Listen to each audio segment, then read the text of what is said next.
नमस्कार, आप देख रहे हैं 10 का एजेंडा। मैं हूं आपके साथ ऋतु तिवारी पोखरियाल। बुलेटिन की शुरुआत करेंगे। G20 के मेहमान पहुंचे रेजिडेंसी और इमामबाड़ा। मेहमानों ने लखनऊ के ऐतिहासिक स्थलों का किया दीदार। विदेशी मेहमानों के लिए किए गए चाक चौबंद व्यवस्था। पुलिस ने सुरक्षा व्यवस्था के किए गए कड़े इंतजाम। विदेशी मेहमानों के साथ डीएम समेत कई आला अधिकारी मौजूद रहे। तो G20 सम्मेलन के दौरान जो डेलीगेशन है, जो मेहमान हैं, वो इस वक्त उन ऐतिहासिक स्थलों का दीदार करता हुआ नजर आ रहा है। तो विदेशी मेहमानों के साथ डीएम मौजूद। G20 के मेहमान पहुंचे हैं रेजिडेंसी और इमामबाड़ा। मेहमानों ने लखनऊ के ऐतिहासिक स्थलों का दीदार किया। विदेशी मेहमानों के लिए किए गए हैं चाक चौबंद व्यवस्थाएं। पुलिस ने सुरक्षा व्यवस्था के भी इंतजाम दुरुस्त किए।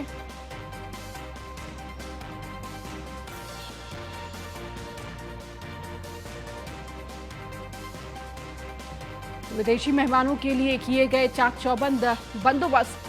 पुलिस ने सुरक्षा व्यवस्था के कड़े इंतजाम किए। विदेशी मेहमानों के साथ डीएम समेत कई आला अधिकारी मौजूद रहे।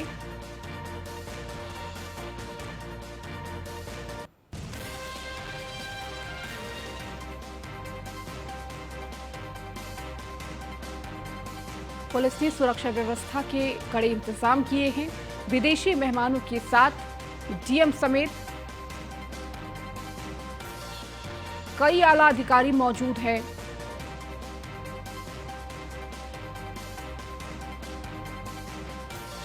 और अधिक जानकारी के साथ हमारे संवाददाता एसके वाजपेयी हमारे साथ जुड़ चुके हैं। एसके, एक तरफ G20 सम्मेलन हो रहा है और इस बीच देखिए विदेशी मेहमान लखनऊ की ऐतिहासिक चीजों का दीदार करने पहुंचे हुए हैं। क्या जानकारी आज पूरे दिन की?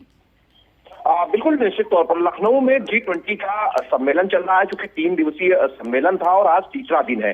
मुख्यमंत्री योगी आदित्यनाथ के निर्देश पर अतिथियों के सम्मान में लगातार वो सारी व्यवस्थाएं की गई हैं, चाहे वो लखनऊ और भारत के लजीज व्यंजन हो जो अलग अलग क्षेत्रों से आते हैं, उनकी व्यवस्था मेहमानों के लिए की गई है। साथ ही साथ मेहमान जिन व्यंजनों को पसंद करते हैं उसकी व्यवस्था की गई है। उत्तर प्रदेश सरकार की तरफ से सुरक्षा, साथ ही साथ उनके रहने आने जाने की व्यवस्थाएं बेहतर तौर पर की गई हैं। साथ ही साथ में उत्तर प्रदेश सरकार उनको जो ऐतिहासिक स्थल है, पौराणिक स्थल है, जो उत्तर प्रदेश के विभिन्न स्थलों पर स्थित है, वहां पर भी ले जाने की व्यवस्था उत्तर प्रदेश सरकार की तरफ से की गई है। अगर हम देखें तो सीधे तौर पर लगातार उत्तर प्रदेश सरकार ये कोशिश कर रही है कि जो भी मेहमान आए हैं वो यहाँ के एक अलग छवि लेकर देश से जाएं, ताकि जब वो कहीं भी जाएं तो उत्तर प्रदेश में किस तरीके से उनका आतिथ्य सत्कार हुआ वो चीजें उनके दिमाग में रहें, जिसको लेकर उत्तर प्रदेश सरकार पूरी व्यवस्था कर रही है। और कहीं न कहीं चीजें लगातार उत्तर प्रदेश सरकार की तरफ से बेहतर ढंग से आगे बढ़ाई जा रही हैं। इस सम्मेलन में मुख्यमंत्री योगी आदित्यनाथ भी शामिल हुए थे और अतिथियों को लखनऊ भ्रमण कराने के लिए खासतौर पर जो लखनऊ के विभिन्न स्थल हैं, चाहे वो रेजिडेंसी हो, चाहे वो इमामबाड़ा हो, चाहे वो भूल भुलैया हो, या दूसरे जो स्थल हैं वहां पर भ्रमण कराने के निर्देश भी अधिकारियों को दिए थे। तो लगातार वो लखनऊ के विभिन्न स्थलों में भ्रमण कर रहे हैं और चीजों को देख रहे हैं किस तरीके से बेहतर ढंग से एक अविस्मरणीय छवि उनके दिमाग में बनाई जाए, ताकि उत्तर प्रदेश की एक पॉजिटिव इमेज लेकर वो देश से जाए। जी, इसके साथ ही साथ इसके G20 को लेकर क्या जानकारी, आगे का क्या रूपरेखा कार्यक्रम की रहने वाली है?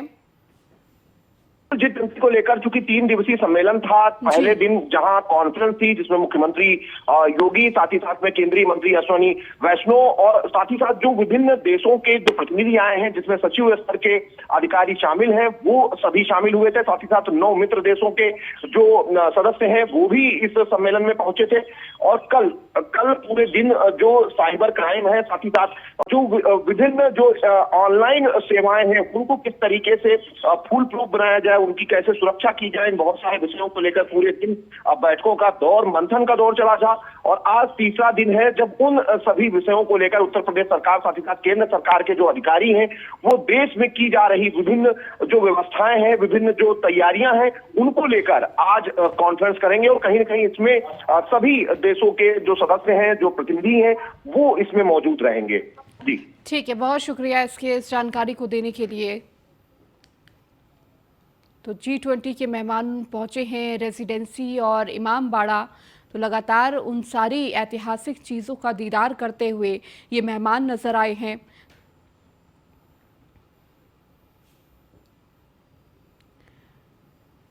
तो ये तस्वीरें भी लगातार दिखा रहे हैं किस तरह से G20 को लेकर तैयारियां की गई थी। और ये 3 दिनों का सम्मेलन, लगातार कई विदेशी मेहमान इस वक्त इस सम्मेलन में मौजूद, और बड़े ही उत्साह के साथ, धूमधाम के साथ इस पूरे G20 सम्मेलन का आयोजन किया गया। सीएम योगी का दौरा आज गुरु गोरखनाथ राजेश विश्वविद्यालय के ओपीडी का करेंगे शुभारंभ। प्रदेश के पहले राज्य विश्वविद्यालय के आयुर्वेदिक ओपीडी का शुभारंभ होगा। 50 एकड़ में 300 करोड़ रुपए की लागत से तैयार होगा ये पूरा विश्वविद्यालय, जहां गुरु गोरखनाथ ओपीडी का शुभारंभ होगा। प्रदेश के पहले राज्य विश्वविद्यालय की आयुर्वेदिक ओपीडी का ये शुभारंभ होने जा रहा है। 50 एकड़ में 300 करोड़ रुपए की लागत से तैयार होगा ये पूरा ओपीडी।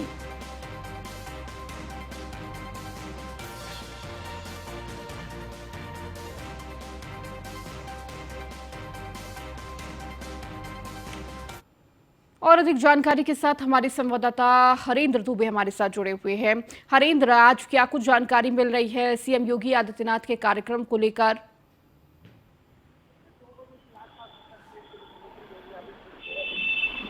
और आयुष विश्वविद्यालय के का 2017 से पहले इसके फ्लाइट का एक केंद्र माना जाता था। ठीक है हरेंद्र, आपके पास लौटूंगी। चूंकि आवाज़ की दिक्कत होने की वजह से आपकी बात साफ नहीं आ पा रही है, लौटूंगी आपके पास। तो सीएम योगी आदित्यनाथ का गोरखपुर का ये दौरा है और इस दौरान गुरु गोरखनाथ राजेश विश्वविद्यालय की ओपीडी का शुभारंभ करेंगे। बेहद महत्वपूर्ण ये ओपीडी गोरखपुर वासियों के लिए। प्रदेश के पहले राज्य विश्वविद्यालय की आयुर्वेदिक ओपीडी का शुभारंभ हो रहा है। 50 एकड़ में 300 करोड़ रुपए की लागत से तैयार होगा ये पूरा ओपीडी। तो minute to minute CM Yogi Adityanath के कार्यक्रम क्या हैं वो भी आपको बता देते हैं। दोपहर 1 बजे सीएम योगी आदित्यनाथ गोरखपुर जाएंगे। गोरखनाथ मंदिर परिसर में समीक्षा बैठक करेंगे सीएम। दोपहर 2:30 बजे विश्वविद्यालय के कार्यक्रम में शिरकत करेंगे। इसके साथ ही महायोगी गुरु गोरख आयुष विश्वविद्यालय का कार्यक्रम शाम 4 बजे सोनबरसा जाएंगे सीएम योगी आदित्यनाथ। महायोगी गुरु गोरखनाथ विश्वविद्यालय भी जाएंगे सीएम योगी। तो ये पूरा कार्यक्रम सीएम योगी आदित्यनाथ का रहने वाला है। गोरखपुर पहुंचेंगे और गोरखपुर पहुंचने के बाद सबसे पहले गोरखनाथ मंदिर जाएंगे, जहां पर समीक्षा बैठक करते हुए नजर आएंगे। और इसके बाद तमाम महत्वपूर्ण कार्यक्रम उनके रहने वाले हैं। विश्वविद्यालय में ओपीडी का शुभारंभ करते हुए सीएम योगी आदित्यनाथ नजर आएंगे। प्रदेश का पहला आयुर्वेदिक ये ओपीडी जिसका शुभारंभ होने जा रहा है, बेहद महत्वपूर्ण। और सीएम योगी आदित्यनाथ इस वक्त गोरखपुर दौरे पर आज रहने वाले हैं, जहां दोपहर के करीब गोरखपुर पहुंचेंगे सीएम योगी आदित्यनाथ। और इसके बाद सीधे गोरखनाथ मंदिर जाएंगे, जहां पर वो समीक्षा बैठक करेंगे। और देखिए, जब भी गोरखपुर जाते हैं सीएम योगी आदित्यनाथ समीक्षा बैठक करते हैं, अधिकारियों से संवाद करते हैं। दोपहर 1 बजे का वक्त है जब वो गोरखपुर पहुंचेंगे। इस दौरान समीक्षा बैठक लेते हुए नजर आएंगे। और हरेंद्र दुबे हमारे साथ लगातार जुड़े हुए हैं गोरखपुर से। हरेंद्र, सीएम योगी आदित्यनाथ का गोरखपुर दौरा रहने वाला है, कई महत्वपूर्ण कार्यक्रम रहने वाले हैं, क्या कुछ पूरे कार्यक्रम होंगे? देखिए, उत्तर प्रदेश के मुख्यमंत्री योगी आदित्यनाथ 1 बजे के बाद गोरखपुर पहुंचेंगे और राजेश विश्वविद्यालय आयुष विश्वविद्यालय का जो प्रदेश का पहला विश्वविद्यालय है उसका जो है कि ओपीडी का शुभारंभ करेंगे। खासतौर से जो पूर्वांचल स्वास्थ्य के क्षेत्र में 2017 से पहले पिछड़ा हुआ था और इसे बीमारू जो है कि इलाका घोषित कर दिया गया था। खासतौर से अब उससे निजात 2017 के बाद मिली है, क्योंकि स्वास्थ्य के क्षेत्र में उत्तर प्रदेश के मुख्यमंत्री योगी आदित्यनाथ और केंद्र की सरकार ने बेहतर काम किए हैं। चाहे एम्स की बात हो या मेडिकल कॉलेज की बात हो या कई जिलों में मेडिकल कॉलेज स्थापित करने की बात हो। आज राजेश आयुष विश्वविद्यालय के ओपीडी का शुभारंभ होने जा रहा है। खास तौर से नेपाल के दक्षिणी भाग और बिहार के पश्चिमी इलाके के लोगों को काफी सुविधाजनक अब तक मिलने जा रहा है। खासतौर से ये तोहफा लोगों के लिए काफी कारगर साबित होगा। यही नहीं, उद्घाटन करने के बाद वो गोरक्षनाथ मंदिर आएंगे और अपने मेडिकल कॉलेज का भी वो निरीक्षण करेंगे, अधिकारियों के साथ बैठक भी करेंगे और समीक्षा बैठक करने के बाद जो सरकारी योजना है उन योजनाओं की कहाँ तक पूर्ति हुई है, कहाँ रुकावट है, क्या बाधाएं पड़ रही हैं, उस पर भी मुख्यमंत्री योगी आदित्यनाथ चर्चा करेंगे। हर बार चर्चा करते हैं और इस बार भी करेंगे। रात्रि विश्राम गोरक्षनाथ मंदिर में करेंगे।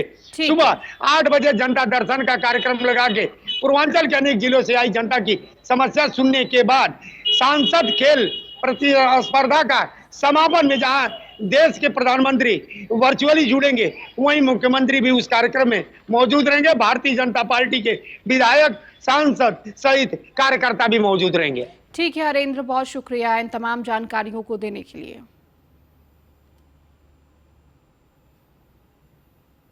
चलिए खबरों में आगे बढ़ेंगे। बीजेपी नेता बनवारी लाल दोहरी का निधन हो गया है। मुख्यमंत्री योगी आदित्यनाथ ने ट्वीट कर शोक जताया। निधन अत्यंत दुखद है। मुख्यमंत्री योगी आदित्यनाथ ने ये ट्वीट किया, मेरी संवेदनाएं शोकाकुल परिवार के साथ है।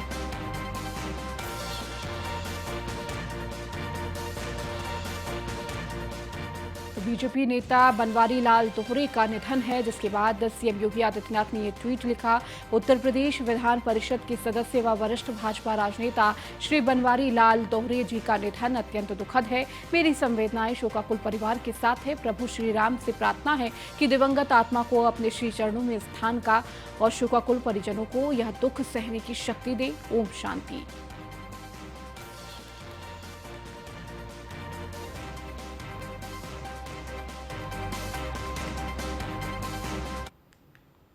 अब खबर रामपुर से है, जहां अब्दुल्ला आजम की विधायकी पर संकट है। मुरादाबाद एमपी एमएलए कोर्ट से अब्दुल्ला आजम को 2 साल की सजा। बीजेपी विधायक आकाश ने सीट रिक्त घोषित करने की रखी है मांग।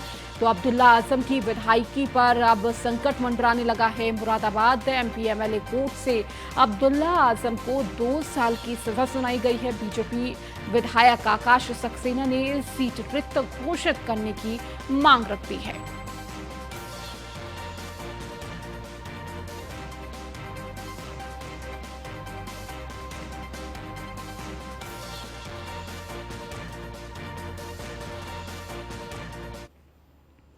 यूपी बोर्ड की परीक्षाएं कल से होंगी शुरू। 58,85 और 58,85,745 परीक्षार्थी बोर्ड परीक्षा में होंगे शामिल। प्रदेश भर में कुल 8,753 केंद्रों पर होगी बोर्ड परीक्षाएं। राजधानी में 1,03,000 करीब छात्र देंगे यूपी बोर्ड की परीक्षा। तो लखनऊ के 126 परीक्षा केंद्रों पर होगी बोर्ड परीक्षा।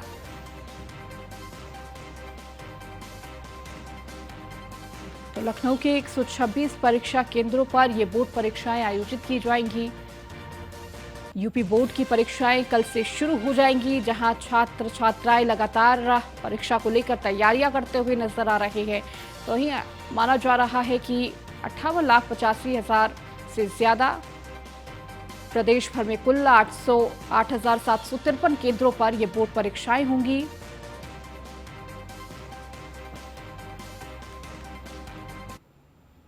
अब खबर महोबा से है, जहां जिले में स्वास्थ्य सेवाओं का हाल बेहाल। अस्पताल में मरीजों के साथ हो रहा खिलवाड़। रिटायर्ड सफाई कर्मी कर रहे हैं मरीजों का इलाज। तो इंजेक्शन लगाते दिखे रिटायर्ड सफाई कर्मी का इंजेक्शन लगाने का वीडियो वायरल। इमरजेंसी में इंजेक्शन लगाने का वीडियो वायरल। तो वहीं कुल पहाड़ सामुदायिक स्वास्थ्य केंद्र का ये पूरा मामला है।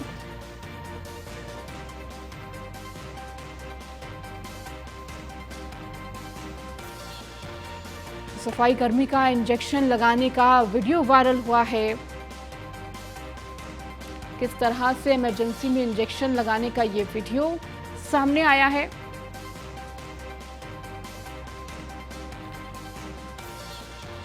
कुलपहाड़ सामुदायिक स्वास्थ्य केंद्र का ये पूरा मामला है, जहां पर जिले में स्वास्थ्य सेवाओं का किस तरह से बदहाल व्यवस्था है, ये आपको दिखा रहे हैं। अस्पताल में मरीजों के साथ हो रहा खिलवाड़।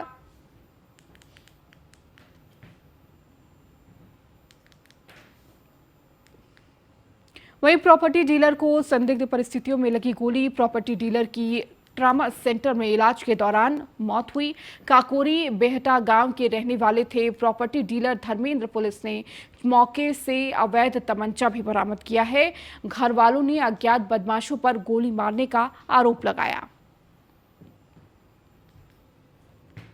तो काकोरी बेहटा गांव के रहने वाले थे ये प्रॉपर्टी डीलर धर्मेंद्र, जहां पुलिस ने मौके पर अवैध तमंचा बरामद किया है।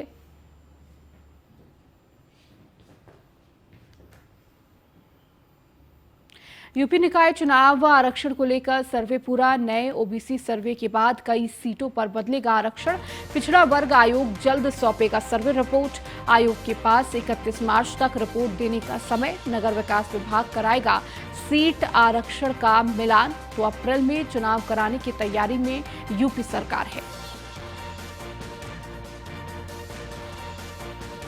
तो आयोग के पास 31 तक रिपोर्ट देने का समय है और इसके बाद नगर विकास विभाग कराएगा सीट आरक्षण का मिलान। तो अप्रैल में चुनाव कराने की तैयारी में यूपी सरकार है।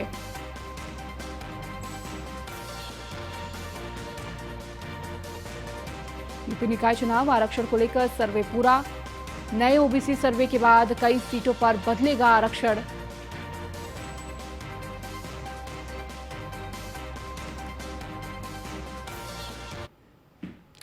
अपना दल के बागी नेता हेमंत चौधरी ने सिद्धार्थनगर जिले से नई पार्टी के गठन का ऐलान किया है। मंगलवार को अपनी नई पार्टी राष्ट्रीय जनक्रांति पार्टी का गठन करने के बाद राष्ट्रीय अध्यक्ष हेमंत चौधरी ने इस मौके पर आए अपने सैकड़ों समर्थकों को संबोधित किया। हेमंत चौधरी के नई पार्टी के गठन के बाद फिलहाल अपना दल के करीब सारे ही पदाधिकारियों ने इस्तीफा देकर इनकी पार्टी की सदस्यता ग्रहण की है। इसमें ज्यादातर लोगों को राष्ट्रीय और जनपद स्तर की जिम्मेदारी सौंपी गई है।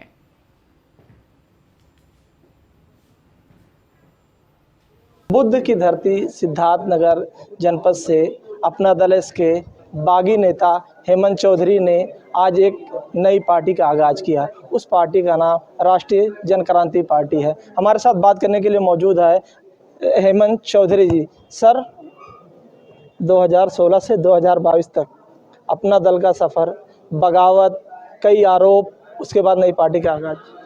देखिए, 2016 से 2022 एक लंबा समय होता है, वो भी युवा वर्ग के लिए। हम सभी लोगों ने बढ़ चढ़ कर अपना दल में हिस्सेदारी किया, बहुत सारे काम किए। इसी बुद्ध की धरती से उस पार्टी का हम लोगों ने शुरुआत किया था।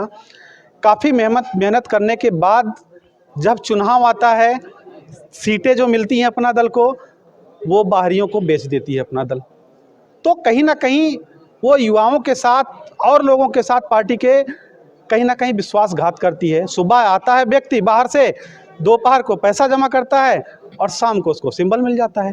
और जो लंबे अरसे से बैठा हुआ है, काम कर रहा है, वो बेचारा ऐसे टिकट जाते हुए देखता रहता है कि वो टिकट लेके बाहर ही जा रहा है। तो यही सब कारण रहा कि इसकी वजह से आज हम सभी लोगों ने बहुत लंबे समय 2-3 महीना पहले ही हमने पार्टी से इस्तीफा दिया और आज नई पार्टी अपनी राष्ट्रीय जनक्रांति पार्टी का उदय इस बुद्ध भूमि से शुरू किया, जहां पर हमने अपना दल को उदय किया था। आज उसको अपना दल को यहां पर अस्त करते हुए आज उसका समय आ गया है कि बुद्ध की भूमि से जो है वो अस्त हो रहा है और राष्ट्रीय जनक्रांति पार्टी का उदय हो रहा है। हेमंत जी, अभी आपने अपने भाषण में एक बात कही, मुख्यमंत्री और अनुप्रिया जी की चर्चा, क्या राज है उसके पीछे? देखिए, 2017 का जब चुनाव खत्म हुआ, बीजेपी की सरकार बनी, अपना दल को उसमें एक राज्य मंत्री और एक कैबिनेट मंत्री मिला था। राज्य मंत्री का जो है उसमें शपथ तो अपना दल ने करवा दिया, लेकिन कैबिनेट मंत्री का शपथ विवाद में ला दिया, विधायकों को आपस में लड़ा दिया। विधायक कहे हम बनेंगे। ये प्री प्लानिंग थी मियाँ बीबी की और लड़ा दिए। बाद में क्या हुआ, हम ही जैसे लोग बैठ के बोले कि भैया इसको रहने दिया जाए, बाद में इसको सब। लेकिन हम लोगों को क्या पता था कि इनकी नीयत में खोट है। ये था कि आशीष पटेल आगे चल के एमएलसी बनेंगे। बीजेपी ने इनको बोला था। 6 महीने बाद आशीष पटेल एमएलसी बने और वो कैबिनेट मंत्री जो बचा हुआ था उसको कहीं ना कहीं वो शपथ लेने का पूरा खबरों में आगे बढ़ेंगे। हरदोई में कानून व्यवस्था को चुस्त दुरुस्त रखने को लेकर एसपी ने देर शाम की पैदल गश्त किया। एसपी राजेश द्विवेदी ने भीड़ भाड़ वाले संवेदनशील स्थानों, बाजारों और महत्वपूर्ण प्रतिष्ठानों के आसपास पैदल गश्त कर आमजन को सुरक्षा व्यवस्था का भरोसा दिलाया। सुरक्षा व्यवस्था को लेकर एसपी ने आम जनमानस से बातचीत की। सुरक्षा को लेकर एसपी ने लोगों को पूरा आश्वासन दिया कि हर संभव मदद के लिए आपके साथ पुलिस बल मौजूद है।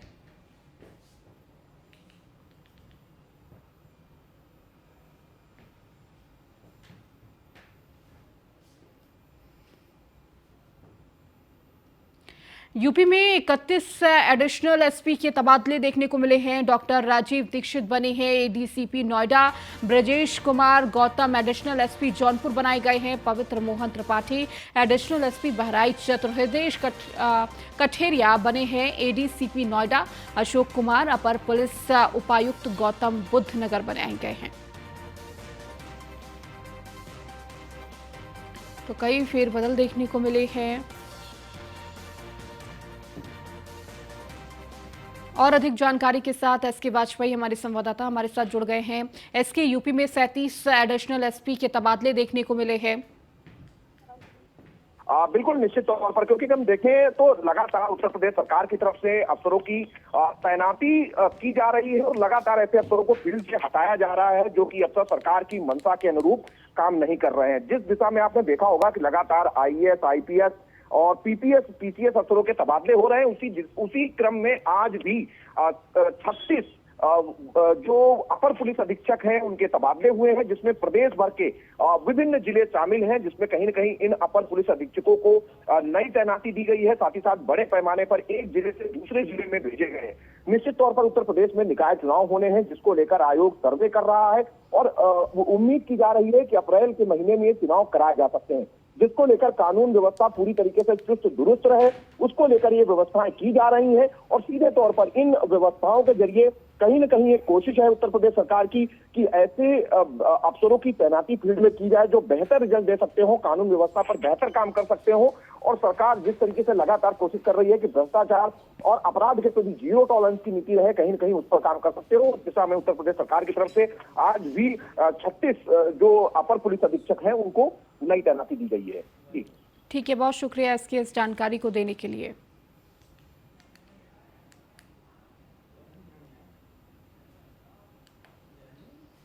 एलटीए अधिकारियों और इंजीनियर्स ने लगाया 65 करोड़ की चपत। चाहते प्रभावशाली व्यक्तियों से नहीं की शुल्क की वसूली तो लखनऊ विकास प्राधिकरण को 30.16 करोड़ की लगाई चपत।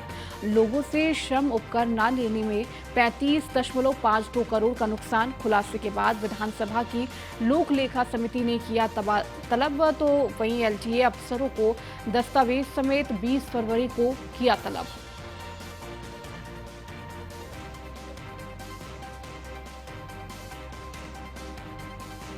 खुलासे के बाद विधानसभा के लोक सेवा की तरफ से ये तलब किया गया। एलटीए अफसरों को दस्तावेज समेत तो अधिकारियों और इंजीनियरों ने लगाया 65 करोड़ की चपत।